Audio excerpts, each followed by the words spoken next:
जनाब ये लीजिए, चाय पी लीजिए। बेटा अपने जनाब को चाय नहीं कॉफी पिलाओ, क्योंकि एक कटिंग चाय और एक चुटकी सिंदूर की कीमत तुम्हारा पूरा पाकिस्तान जान गया है। अपनी जुबान पर लगाम दो पड़ोसियों, वरना इस बंदूक की सारी गोलियां तुम्हारे सीने में उतार दी जाएंगी।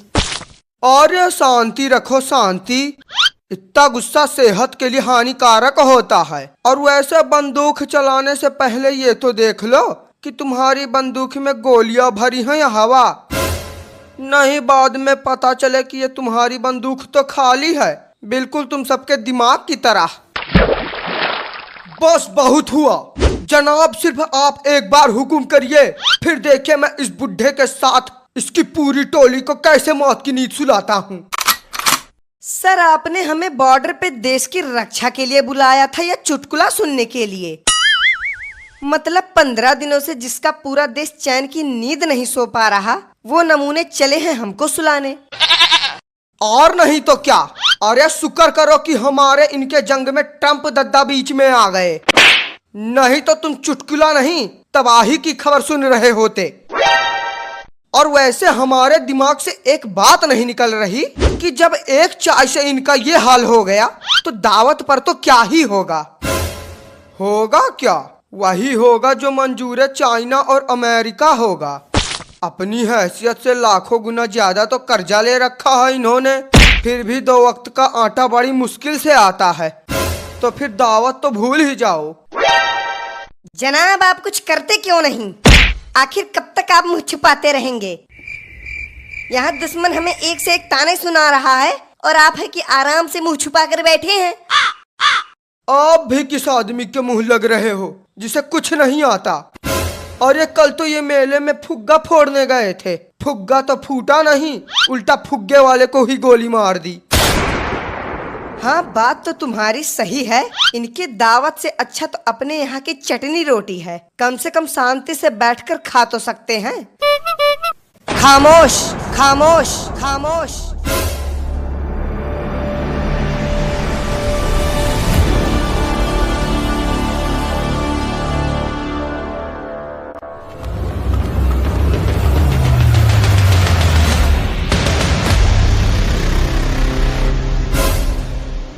हम इतनी देर से शांत बैठे हैं तो इसका मतलब ये नहीं कि हमारा मुल्क कमजोर या गरीब है। और बात रही उस ट्रंप की, तो उसके जैसे 10 ट्रंप अभी यहीं खरीद के बेच सकते हैं। राम राम राम राम, मतलब सारी शर्म हया बेच के खा गए हैं ये लोग। अरे इतना लंबा तो हमारा नीरज चोपड़ा भाला नहीं फेंकता जितना ये सब फेंक रहे हैं। हाँ बुढ़े, फेंकते तो हम हैं ही, चाहे वो बातें हो या गोला बारूद। और आज इसका एक जीता जागता सबूत तू भी है। लेकिन चल, अब तेरा टाइम भी पूरा हो गया है, ऊपर जाने के लिए तैयार हो जा। 1 2 3। लो ये चाइनीज माल भी फुस हो गया, बिल्कुल इन्हीं की तरह। इससे बेहतर तो हमारे यहाँ दिवाली के पटाखे चलते हैं। अरे ये तो वही बात हो गई कि नाम बड़े और दर्शन छोटे, ऐसे लोग तो अपने बाप के भी नहीं होते। दर्शन छोटे? अरे ये कहो कि दर्शन खत्म। अगले कुछ दिनों में इनके पूरे देश का दर्शन मिलना मुश्किल हो जाएगा। नामकुल, ये कैसे खराब हथियार लेकर सरहद पर आ गए हो? दुश्मन के सामने हमारी और हमारे मुल्क का नाम खराब करने पर तुले हो? अरे जनाब धीरे बोलिए धीरे, वरना दुश्मन को पता चल जाएगा कि ये कोई हथियार नहीं बल्कि खिलौना है, खिलौना। वैसे भी हमारे सरकार के पास इतना पैसा नहीं है कि वो नए नए महंगे और खतरनाक हथियार खरीद सके। यही बात तो हम कब से कह रहे हैं। अरे जिसकी सरकार को 1 किलो आटा खरीदने में 7 पुश्तें याद आ जाती हैं, वो चले हैं युद्ध का सामान खरीदने। अब सर जब इनकी सरकार ही निकम्मी है तो उम्मीद ही क्या करेंगे। मैं तो कहता हूँ कि इन्हें सबसे पहले अपना प्रधानमंत्री बदलना चाहिए। क्या पता प्रधानमंत्री के साथ साथ इनकी किस्मत भी बदल जाए। हाँ भैया बात तो तुम्हारी सही है, जब सरपंच में ही खोट है तो गांव तरक्की कहां से करेगा। काश हमें भी आपके मोदी जी जैसा एक अच्छा और बहादुर प्रधानमंत्री मिल पाता, लेकिन जब नसीब में ही लिखा है अंधेरा तो कहां हो पाएगा सवेरा। गद्दार कहीं के, जिस मुल्क का नमक खाते हो उसी से गद्दारी करते हो। बस बहुत खा लिया इस देश का नमक, अब गोलियां खा। अरे ये वाली तो असली निकल गई। जनाब ये क्या कर दिया आपने? इस मुल्क से जो भी गद्दारी करेगा उसको जन्नत हम नसीब कराएंगे। अरे जब इसे मारना ही था तो किसी दूसरे तरीके से मार देते। गोली चलाने की क्या जरूरत थी? वैसे ही गोलियां इतनी महंगी आती है जिसे खरीदने से हमारे मुल्क की पूरी हालत खराब हो जाती है, और आप हैं कि इन्हें बिना बात के जाया कर रहे हैं। ये लो, अभी तक तो खाली इनकी आर्थिक स्थिति ही खराब थी, लेकिन अब तो मानसिक स्थिति भी बिगड़ती जा रही है।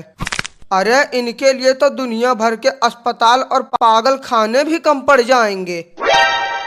तो सर इसमें क्या दिक्कत है? हमारे यहाँ की सड़कें हैं ना, जिस तरह हमारी सड़कों पर आवारा सांड घूमते हैं उसी तरह से ये भी घूम लेंगे। वाह वाह, क्या बात कही है। आवारा सांड, सड़क सड़क आवारा सांड, इस बात पर तो गोल्ड मेडल मिलना चाहिए। Gold medal? अरे इस बात पर डायमंड का मेडल मिले तो भी कम है। यहाँ तक कि दुनिया के सारे मेडल इस बात के लिए कम पड़ जाएंगे। ये लो, हमारी भी मत मारी गई है जो हम ऐसे लोगों के सामने खड़े होकर बात कर रहे हैं जिनके पास तो ना तो मेडल है ना ही गोल्ड है, और डायमंड तो जिंदगी में देखा ही नहीं होगा। डायमंड ये क्या होता है? कोई खाने की चीज है क्या? लो देख लो, इन भूखे नंगों को यहाँ भी खाना ही सूझ रहा है। बस बुड्ढे, बहुत हो गई तेरी बकबक। हाँ बेशक हमने डायमंड नहीं देखा, लेकिन आसमान का तारा बेशक देख रखा है। कसम खुदा की, जल्द ही तेरे इस देश को आसमान का तारा बना दूंगा। ओए मुझे बुढ़ा बोलने वाले दढ़ियल, अगर तूने मेरे प्यारे देश की तरफ आंख उठा के भी देखा तो तेरी इन्हीं आंखों को निकाल के बंदूक की गोलियां बना दूंगा। हाँ, और हम उन्हीं गोलियों को बंदूक में डालकर धड़ाधड़ फायर कर देंगे। बुड्ढे पहले अपनी आंखें तो ठीक करा ले, और ऐसी बातें सिर्फ फिल्मों में अच्छी लगती हैं। असल जिंदगी में ऐसा बोलने और करने में जमीन आसमान का अंतर है। अच्छा ऐसी बात है तो ठीक है, आज हम इसी जमीन आसमान के अंतर को खत्म किए देते हैं। अब अगर तेरी कोई आखिरी इच्छा हो तो बता दे, वरना क्या पता आज के बाद तू देखने लायक बचे या ना। अरे जनाब ऐसा मत कीजिए। अगर आपको कुछ निकालना ही है तो हमारे कट्टे से राशन निकाल लीजिए, लेकिन हमारे जनाब को छोड़ दीजिए। अभी तो इनका निकाह भी नहीं हुआ है। ठीक है, हम तुम्हारे जनाब को छोड़ देंगे, लेकिन उसके बदले तुमको अपनी जान से हाथ धोना पड़ेगा। इस गधे के लिए कौन अपनी जान दे? जाने दो इसे जहन्नुम में।